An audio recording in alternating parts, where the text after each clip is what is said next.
Now, the 14-year-old boy accused of shooting dead 4 people at a high school in the US state of Georgia has appeared in court for the first time. Colt Gray is facing murder charges after Wednesday's attack, which injured 9 other people. He did not enter a plea. His father, Colt Gray, also has appeared in court today after being charged over the shooting. Investigators allege the 54-year-old knowingly allowed his son to possess a weapon. Well, here's some of what the judge had to say in the father's hearing. Felony murder in the second degree, the maximum penalty for each count is up to 30 years imprisonment.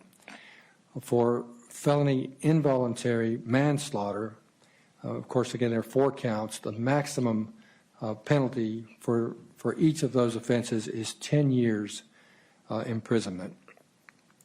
For the 8 felony cruelty to children counts, the maximum penalty under the law for each of those 8 counts is 10 years imprisonment, for a maximum total possible penalty for the charges that you currently are facing of 180 years imprisonment.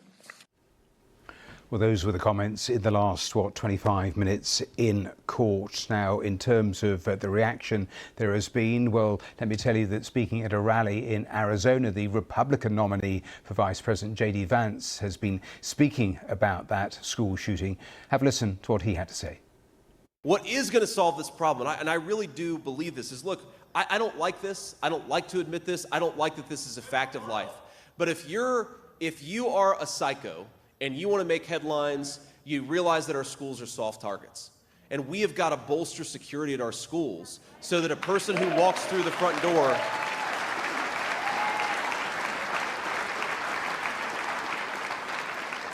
We've got to bolster security so that if a psycho wants to walk through the front door and kill a bunch of children, they're not able to. And again, as a parent, do I want my kids' school to have additional security? No, of course I don't. I don't want my kids to go to school in a place where they feel like you've got to have additional security, but that is increasingly the reality that we live in.